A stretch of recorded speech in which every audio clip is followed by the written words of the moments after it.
here to see? Samantha. You. Samantha? The Terrifier panel is at 5 o'clock this afternoon, so I don't know if you guys were all here for the Terrifier panel now. So, literally. We're gonna have to push it an hour. We're gonna have to push it an hour. Everybody's got to get out and get back in line. We are Androidvision. We are your hosts of the Terrifier panel. I go by Virus. I'm Aurelius. Ejaculus. And I think I'm still asleep. No, I'm Shred Geen. Nice to meet you. Shred had a lot to drink last night. He slept in his car in the parking lot here, so that's how it goes. So, how excited are you guys to see this battle? You know what? I call fucking bullshit louder.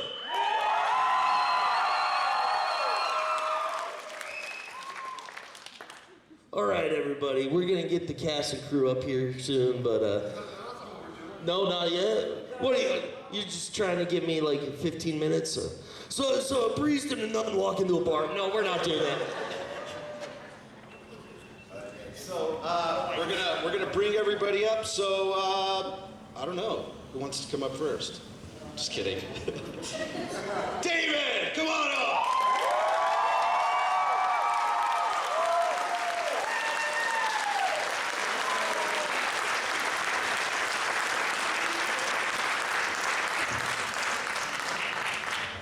Hi.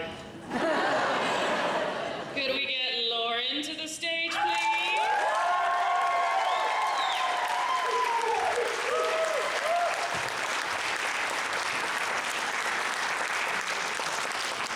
All right, how about Elliot?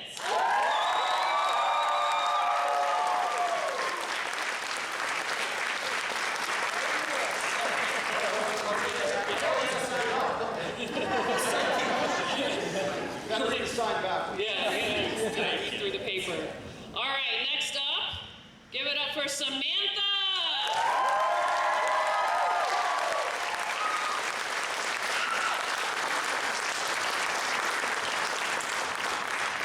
All right, who do we got next? I think it's Jenna.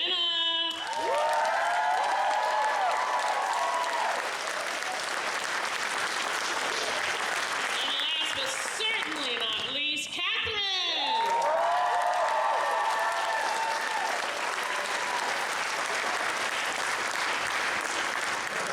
You okay?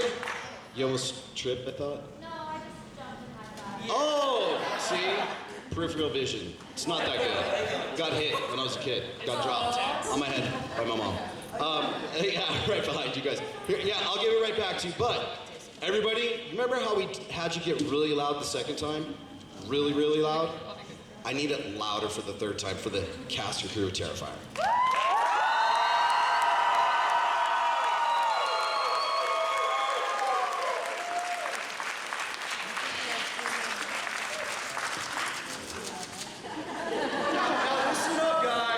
It's only fair because there's the whole con floor, I think, is in here, right?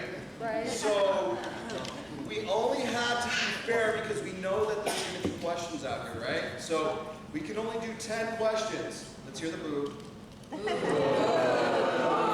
So each and every one of you sitting down. 10 questions each? No. So each and every one of you sitting down. I want you to reach under your seat, and you're gonna find a golden circus ticket with Art's face on it. So, hey guys, in the meantime, while people are looking for their golden tickets, I'm gonna go down the line, all right? What did you have for breakfast? For breakfast, I had a Cliff Bar. Very important. What did you have for dinner? Depression. Depression, yeah! Did you have your depression pills for breakfast? Your bitch is unmedicated, I'm sorry. Right. And you, breakfast? I had a arepa with sweet plantains and scrambled eggs. It was delicious. Now, I know from a little inside story that you do not like onions. Can you tell us why? They make me poopy. And Elliot, what did you have for breakfast? I had nothing. No, what? What? Why didn't you eat yet? I had a coffee though. That's not eating. I get a little nervous at these. I don't want to have to go to the bathroom. I feel you there, man. I feel you there. Well, you know what? They do make medication for that as well, so you should be good to go. And you, what did you have for breakfast? Why are we doing this? Listen. When people say, why are we doing this? Do you know what I say? Why the fuck not? All right, guys, so we got some questions. Arelis is going to... For the golden ticket winners, so these guys are going to... Are you ready to go? All right. The rest of you, you get nothing! Good day, sir! I got a knock-knock joke for you. No. I'm trying to listen to this man. Everybody, shh. Who's there? Captured in Hagen, sorry. What was it like to get killed by art twice? Because you got killed in the work of art video as well. I did. As a different character. I did. Her name is Sissy Finkelstein. It is. That really is her name. I think we weren't allowed to use the name Dawn, so Spencer named her Sissy Finkelstein. So technically, Damien has a monopoly on the sun? yes. Wow. The sun, the clouds. Also, he brings rain wherever he goes. No, I'm just kidding. I could have named you dish soap. Dish soap. See, Dawn. I said we should have called her Fawn, but like her long lost weird alcoholic pregnant twin. But like whatever. I will say I don't know if you remember this, David, but so when the four of us started with Terrifier. We had no idea, and I don't think anyone really knew that any of you were going to see it ever. So it's been kind of a whirlwind, and it's gotten to be bigger, and there's been wonderful people who've come in, along the way, and it's just grown and grown and grown. But Jenna and I have never been back on a Terrifier set since. And I didn't think it was going to be emotional for me, but we were doing some of my coverage first, and then David came in, and I just remember we had this moment. We were like, "Hi, honey, isn't this weird?" It's because I was right down in her crotch again. I'm like, this seems familiar. It was like weird. I don't know what that says about us and how fucked up we are, but it was like we were like, "Wow, isn't this sweet?" As he's like in between my legs, and there was I think hundreds of fans around too that were all background for it, and someone sent a video of us having this emotional moment between my legs to Damien, and Damien's like, "I'm crying," and I don't know, so I don't know if that answers your question, but it was emotional and weird as hell.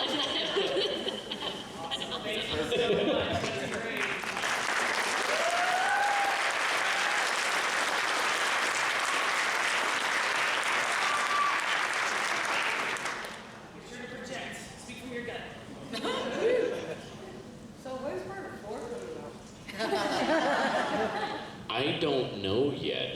Damien's right now finishing up the script, so we're hoping between 26 and 27, but I have no idea. It depends on when we start filming. 26 and 27 years? Yeah, probably. So, You're gonna have to come to a lot more of these to get your fill of us. I'm sorry.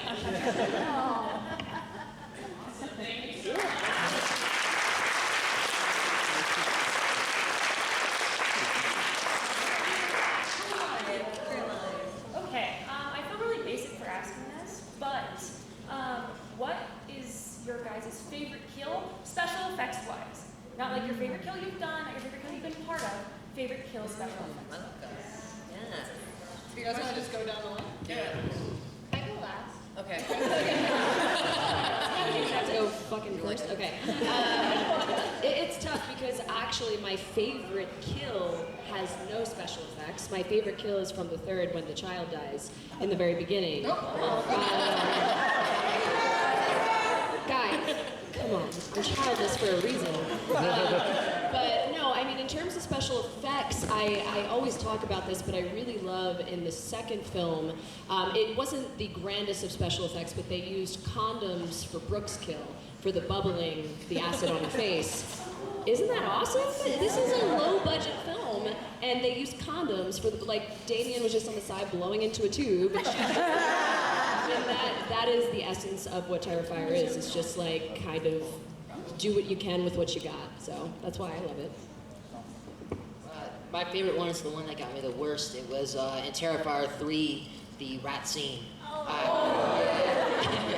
I have terrible OCD, and I've also got a big neck, so a big tube going down.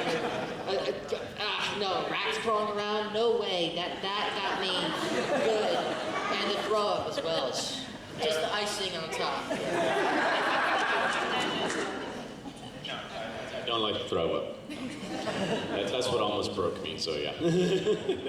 But I would say, like, my favorite one, special effects-wise, was Allie's kill in part 2, because there was so many elements to that, and that kind of evolved because of COVID, because we were in the middle of filming the beginnings of that, and then COVID happened. We had to go into lockdown in New York, and Damien's like, I'm bored. We got nothing to do for a few months, so he went back to the drawing board and, like, rewrote what we're gonna do, and he's like, we're just gonna bat for the fences on this and go just crazy. And he had all that time to build all the prosthetics for it in that 6 or 7 months that we were in lockdown. And so it just got crazier and crazier than what was supposed to be in the script. But what my favorite part of it was the animatronic he built of Allie when she's on the bed. And I didn't know that thing was going to move. And so I walked into the room and they scared the Nikes out of me, because I just walked in, that thing just sits up and was like, hi, Dave. I'm like, oh, God, no. It was like, that was so cool. They just had someone behind that had, you know, holes drilled in the bedboard behind it, and they had holes underneath, and they just had people operating it that way. It was really cool, and that was a fun kill. Then also I wasn't supposed to split the hand as far as it went. It just went, I was like, whoop, well, we only had one shot of that, so there we go. So yeah, but I thought that was really cool, and he had the fake arm break, and that which gets me because I broke my arm when I was 15, so I'm very, when it comes to broken bones like that, because I'm very empathetic to anything I've experienced myself, so when I see something like a broken bone or something with the eyes or something like that, and that kill had all that stuff in it, so I was like, great, I'm just constantly on set going, oh, yeah, so that was a cool one. My favorite was a scene that I was in because I got to witness for the first time animatronics. And it was the attic scene, and when John gets, is it called degloved? What is it when someone's, yeah. Degloved. He gets degloved, I'm saying degloved, it's my accent, but degloved, defaced, which is really cool because there were obviously special effects, but I've never actually seen like an actual animatronic in person. That was really mind-blowing, and the artistry behind all that.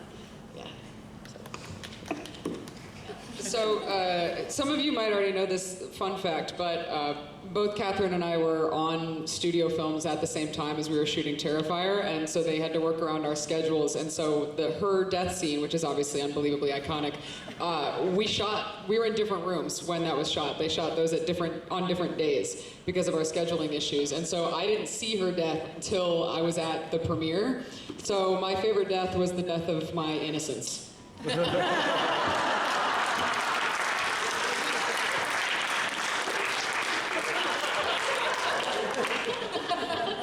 David appreciated that one. I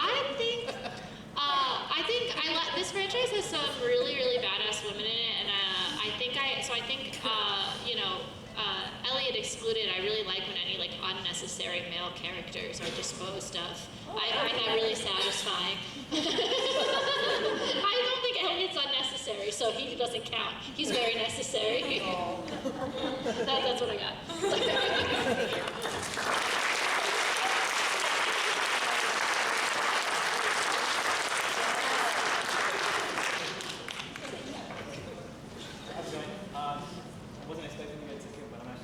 Congrats! If Arthur Count was a real killer and he was after all of you, I want to know what you guys would do to survive. Let's get Okay?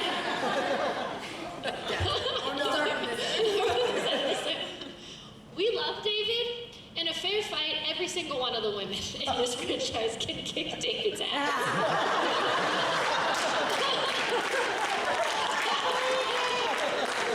David, but Art the Clown is the... He said Art the Clown, not David. Sorry, we're fantasizing about kicking David's ass. We love you, David. Holding his booty like. Oh no. I am naive enough to think that I would survive the time because I learned from my mistakes, so I would bring a tank.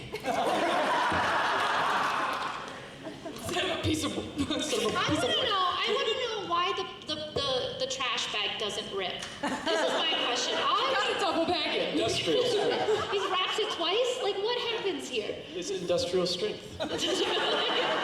This panel brought to you by Hefty. No, it should be Glad.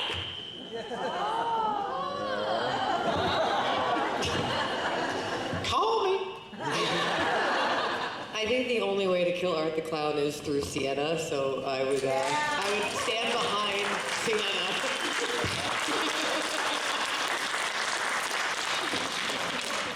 I would just get in the car and get the fuck out of there. I think you know, we actually had a bit that we're going to do in part 2 in the laundromat scene where we're going to have this one guy walking in while Art's sitting there doing the patty cake, and he was just going to see him go, nope, and walk right out. And I'm like, that would have been me. And I think that would have been the smartest person in the whole entire franchise. I agree with you, David. I would be running away. That's the only move. If you want to survive, run. Cardio is the answer, right? Cardio and endurance. I would ask Nick Castle that.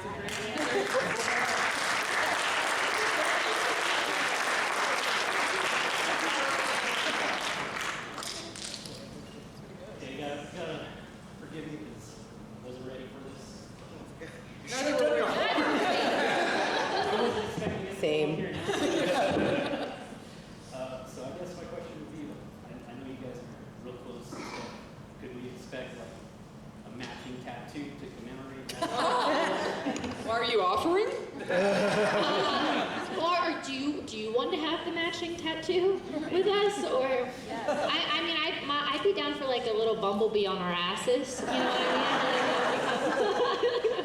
A tramp stamp that says a film by Damien Leone.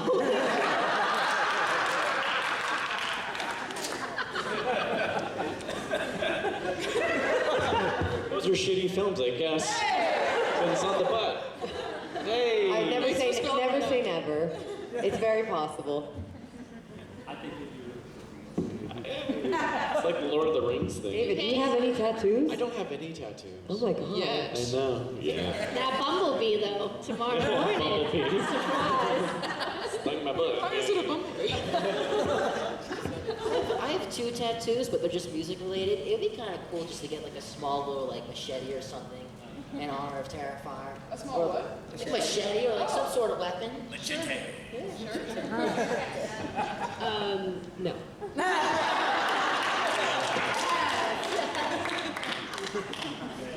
Thank you.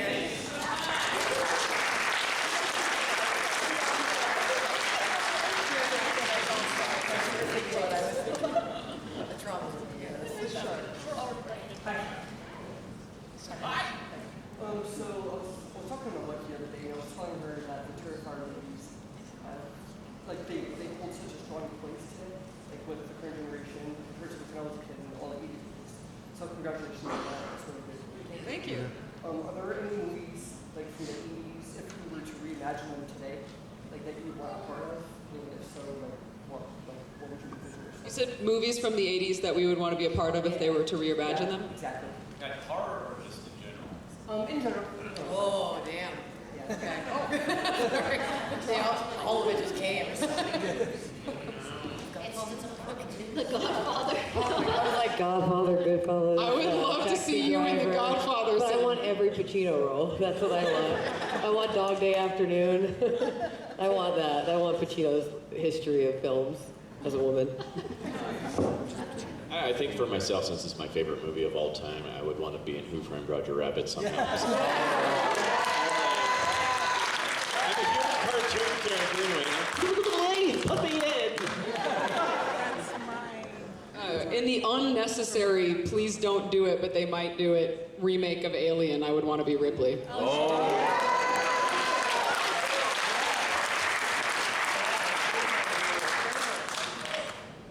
I mean, if we're talking specifically horror, I mean, Nightmare on Elm Street would be great for the 80s. But if we're talking any movie, maybe like Breakfast Club or something. Just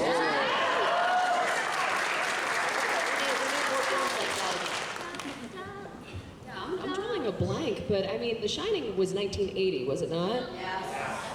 Yeah, I would definitely, I wouldn't know what, I think I'd want to play Jack. Jack Valero, if I could.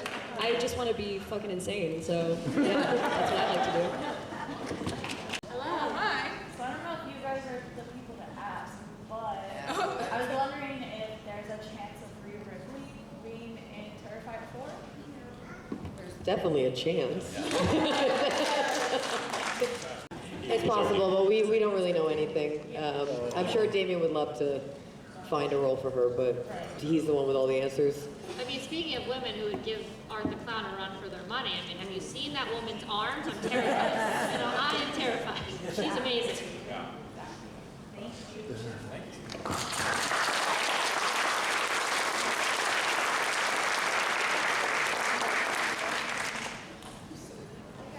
Hi. My question is for David. You are known for being a silent character, and you also are known for having the most gruesome kills in the movie.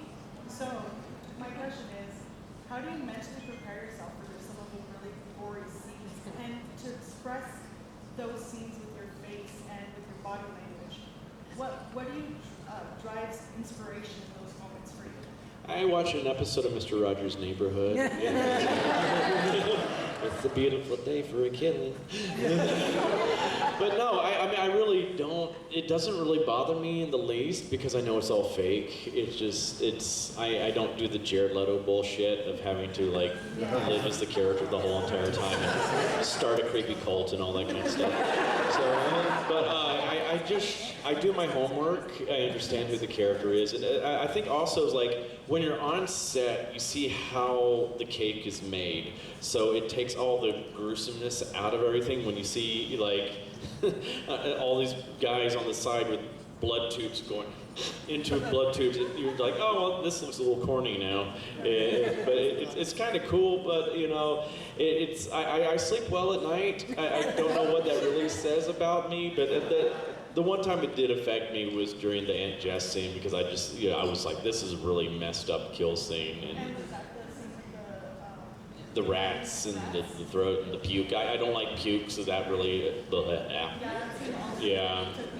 And then she grossed me out more during it. She just liked to taunt me more. Any way we can make David suffer, we make him suffer. Yeah, she had this horrible bag of like corn nuts that smelled horrible. And she's just all up in my face, hey! What's wrong? I'm like, ah!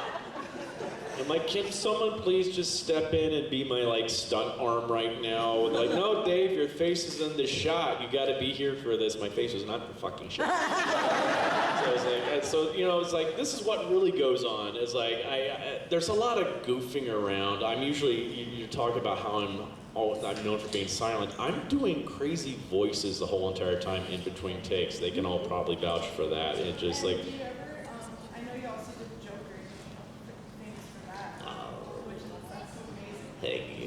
Do you also use that to bring that character in funny, quirky scenes? I do. There's definitely a lot of Joker there sometimes. I sometimes just even break out some Joker monologues on set because it just sometimes helps me get into that headspace even. It's weird. Or I'll even play there's the song from the first Batman film, the Waltz to the Death, that kind of gets me in that little crazy maniacal killer clown mode. So I sometimes, even though I might not play it out loud, I play it in my head. I don't know what that says about me. I even make up my own dialogue during the scenes. So I'm making funny puns and stuff like that to help me get into character. But my brain's a wacky, crazy place. Thank you guys so much. You're welcome.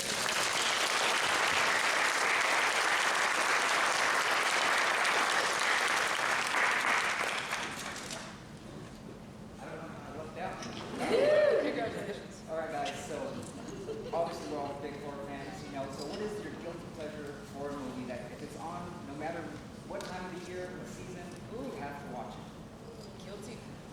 The question was guilty pleasure horror movie. Leprechaun 2. Guilty pleasure one. I don't have guilty pleasure ones. Like I genuinely enjoyed. Like I don't think you should have a guilty pleasure. Yeah. It's a pleasure if you like it. You know what I mean? I love the original Lost Boys really for that, like particularly that score. So like anytime I see that, like I stop for a little bit for that one. The original Buffy the Vampire Slayer is another one like for me. But again, like they're not like guilty pleasure. I just enjoy those films. Yeah, I agree with Catherine. I don't have any guilty pleasure horror movies, but one that's, I guess, maybe a fun horror film that I love is Gremlins, one of the very first horror movies I ever watched. Yeah, a classic. That was one that got me into horror, one of my introductions. I always get stuff for like Halloween 4. Halloween 4 is my favorite franchise, so they always tell me like, It gets way too much hate. Halloween 4 is good, and anybody who doesn't think so can suck my dick, honestly. I hate that movie. Does that mean I get to? No, I mean, I fully agree. Like, I don't feel guilty about any of my pleasures. But I really love Treehouse of Horror. If you like The Simpsons, I'll watch that all year round. Their Halloween episodes are some of my favorites. And again, I don't feel guilty about it, but it's fun. I have my favorite Halloween movies, but I'm like, if this one ever comes on TV, I always have to watch it because it's my favorite anthology film of all time is Trick or Treat. I just love that movie. I've been waiting for a sequel forever. I'm like, oh my God, I love this. It's such a very smart movie in so many ways, how everything's integrated together, if everything comes full circle, it's just fun, and I love Sam as a character too. It's like, I love seeing a child as a horror icon, or like a childlike creature as a horror icon, so I love that one. And Scream as well. I love Scream. And Showgirls.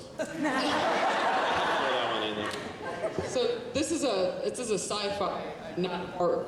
Oh, hello. This is a sci-fi, not a horror. It's called Coherence. It's an indie movie. It's one of, fuck yeah. It's one of my, no, do not apologize. You clap. It's great. It's one of my favorite movies, period. And the pleasure of enjoying it is not guilty. What I feel guilty about is how many times I have watched it. And then when I met the filmmaker, I think I frightened him with my enthusiasm. So I feel more guilty about that. What's it called? It's called Coherence. Don't look up anything about it. Don't watch a trailer. Just watch the movie. It's better to be going blind. Jenna Kanell, but aren't you about to Catherine Corcoran, hello. Aren't you about to make a directorial debut with said creator? I am. I did not pay you to make this plug. I will hype Jenna all day long. Are you or are you not about to make your directorial debut? I am, yes. I genuinely did not ask her to do that. Thank you very much. But yes, but he's now become our EP, so we're working with him. But the joke that my partner always makes is find someone that looks at you the way Jenna looks at watching Coherence again. So that's where the guilt comes in. Wait, I didn't say mine. Okay. I agree with Dave. Scream is one of my favorite, but there's a movie that I just saw, but it was in the early 2000s, Cure. That's my type of psychological horror. It's a crime thriller. It's a horror written like a crime thriller. It's, to me, the perfect film. So that's my now guilty. I'll watch it a million times, which is messed up. But. Thank you all so much.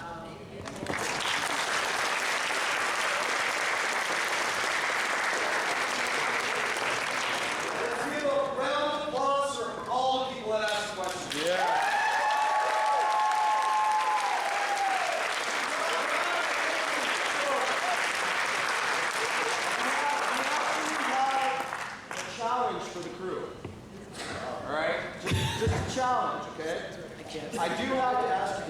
first though, or any of you, would you like to see Art kill somebody with pop rocks if it hasn't been done yet? What? Pop rocks through which orifice? Oh, you know which one. You know what you want. As long as it's not through me. Eyeballs, ear, anything that creates moisture is where the pop. Oh, I just saw something. Yes, the answer is yes, right? We want to do it, yes. You want yes, yes. Yes. So we kind of talked to you guys beforehand, and we wanted you to ask each other questions. Okay. Not me questions, each other questions. So, Lauren, what I'm going to have you do is put a bunch of pop rocks in your mouth. So we were looking at the ingredients, and unfortunately, they contain milk, and some of us are vegan. Oh. And I'm lactose intolerant. A lot of us. But I'm lactose intolerant. Oh. But we're vegan, but we have a solution. Okay, what's the solution? It's not going to be the same effect. Indie but- film is about creative solutions, and Danielle has some cinnamon candies, so we could put those. It won't be the same effect as the pop rock. It will still be comical. It's a huge ball in your mouth. Like, who doesn't love that? You know what we could do? We can't eat it, but Dave can, and we could put all the pop rocks in Dave.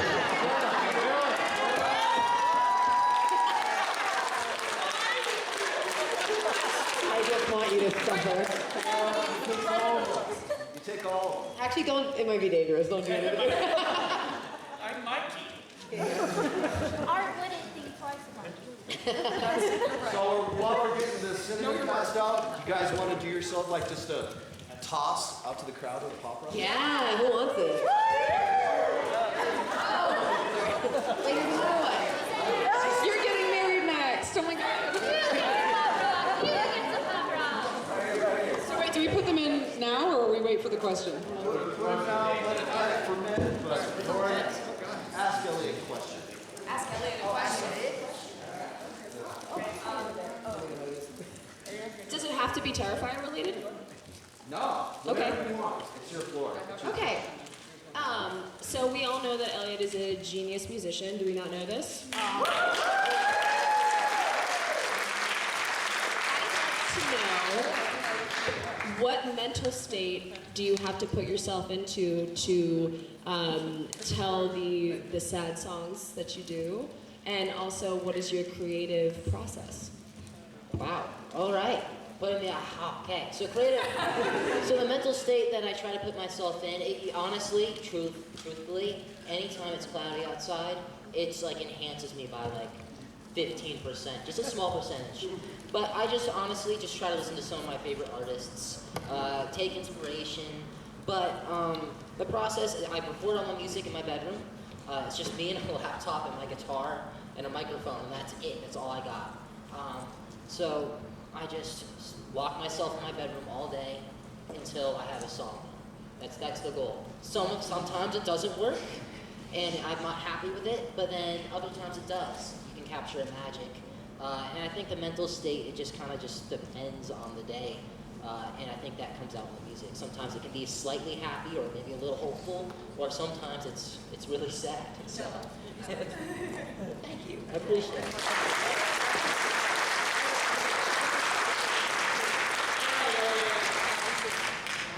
You gotta ask Dave a question. Ooh. Anything you want. We gotta ask the next person. I'll let you take your pop rock. All right, we gotta do the pop rock.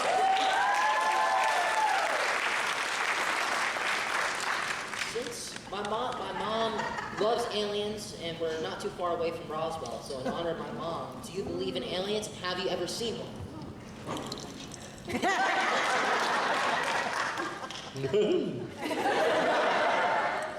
Oh my god. I have not had these since I was a kid, so I'm like, this is wonderful.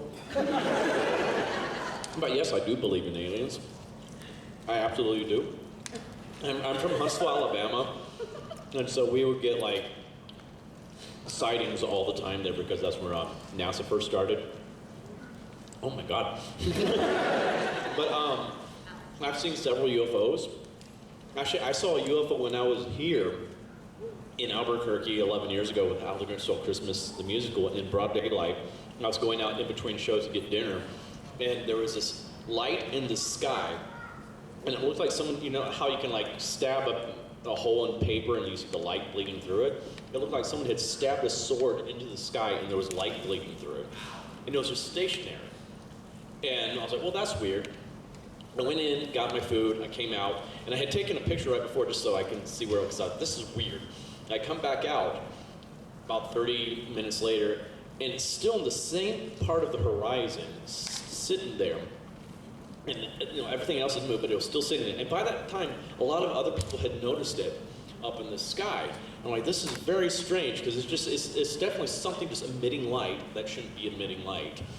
And I'm like, okay, and so I took my phone out and I started recording it because I wanted to show everybody in the show what was going on. I'm like, this is so strange. So I'm like, I saw a UFO, guys. So I go there and I film it. They all saw it in the video. I go and post it on Facebook. It's all these people are commenting on it and everything. I was like, this is so wild. Okay, good, because you could blatantly see it there. And then a few years ago, I was like, I was telling someone about the story. I was like, I gotta go find this video, and I went back to my Facebook and you go to it. And you don't see it anymore on the video. I'm like, this is weird. Because it was like there, you still see everybody commenting how they could see it, but it's not that video. And then I was like, well, okay, well, maybe it's still on my old phone. Because I know I'm not just hallucinating this. And I go on my old phone, and that video is still there on the phone, but you don't see the light in the sky on that video anymore. It's like the Men in Black or something came through and like scrubbed all this stuff. And I'm like, this is insane. So I'm like, this is crazy. But that's just one of the cases. I've seen several in like daytime, nighttime. I had the best experience. I'm sorry, I'm going on forever. I love this stuff. But we had a blackout right before I moved up to New York.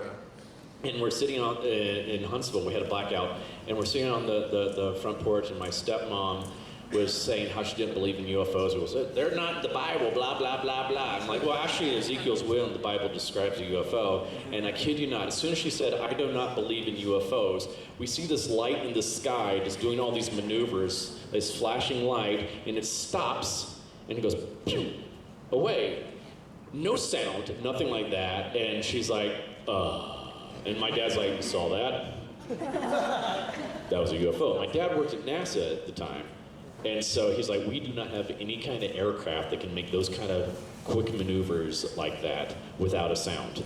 So that's a UFO. And now, finally, I thought this was crazy a few years ago when like Congress finally admitted right there, they're like, oh yeah, UFOs are real, and no one said anything about it. I'm like, what the hell? This is like the most earth-shattering news. Now we got this thing coming in from space right now that some people think is a mothership. I'm like, this is crazy. I could keep going on and on. I'm sorry. This would be a whole other panel discussion. Good question. All right, David, so we're going to have you ask Samantha a question. Okay. Anything you You want. gonna get me back now? Yeah. No. This is actually, I'm going to be nice. Okay. Because I know you travel all the time. You've gone all over the world, it seems like. You're always traveling. So what is your favorite place you've traveled to? And what's the one place you really want to travel to? Oh, damn, David. Okay, I will, wow, that's really difficult because the one place that really moved me spiritually, it felt like strange, was Madrid in Spain. For some reason, when I went there, and I've never felt this anywhere else, I felt like I was home. And that was 15 years ago. And I wrote it in my journal. I was on this street that I had rented a home for the summer for 3 months. And 15 years later, I ended up, my boyfriend now is Spanish. His family lives in Madrid. They're a block away from where I was staying that time. So it's been this very weird, synchronistic thing. And we potentially are looking to move to Spain. So it's been this weird, special place that, I don't know, I just had a really strong connection with. And not to, sucked up to anyone, but New Mexico is my favorite state in the U.S. I really mean that. The scenery is beautiful, but the people are absolutely amazing, and that was another special place for both of us when we came to visit. So that place I'm excited to see. I'm excited to go back to. I have never been to Sicily, and my family is very Sicilian.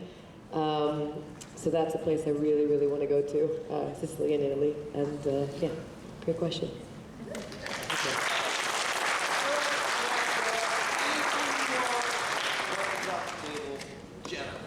Oh, well, I'm really curious about this directorial debut. I want to know about what is it? What was the process like to bringing it to life? Did you write it? And if so, what was that process like? And yeah, tell me more. I feel so supported right now. I love it. I'm excited. Thank you. It's very hard to talk with this in my mouth. It's an indie sci-fi. I did write it. I am in the process of directing it. We're shooting it in phases, as is often done in the indie film world. And I'm also acting in it. And yeah, it's an indie sci-fi. It's called De Novo. If you go to my Instagram, if you click on the link in my bio, there will take you to a video. You can see some of the stuff we've already shot. And there's an element of simulation theory, and there's an element of fungus, and that is all I will say.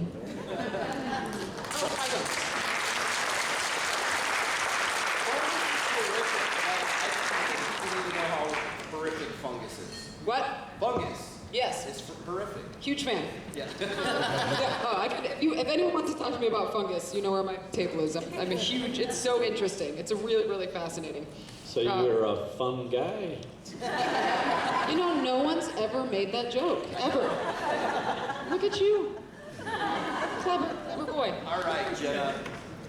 Lay it on me, baby. Okay. If you could snap your fingers and suddenly be an expert in one skill, what would it be? Oh. An expert in one skill. I think, this is like kind of silly maybe sounding, but I think like animal health and like welfare. What about that is silly? That's the purest answer. I would love to like, I think so many, this is so stupid.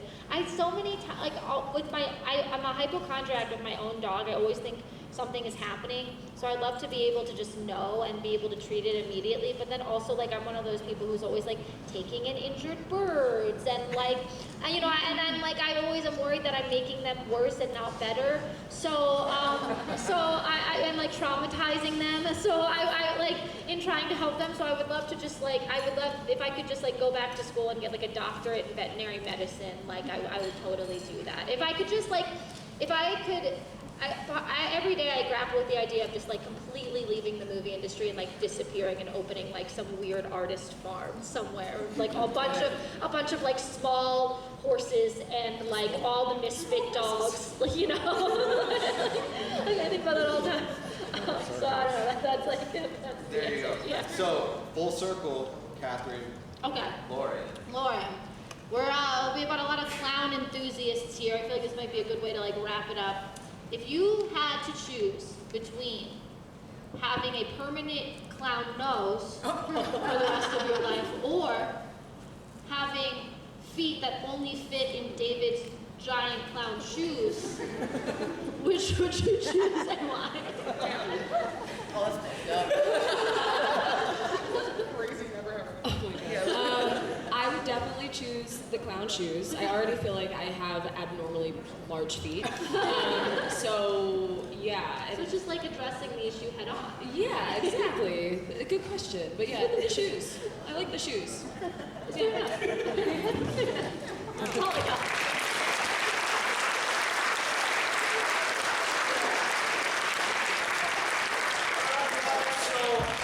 Kudos to all of you. You guys are awesome.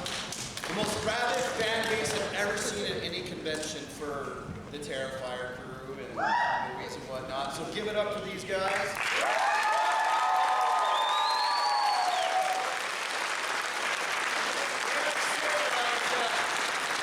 They are all beasts. Like sitting out here all day signing, like they're fucking beasts, guys. So let's give them a round of applause.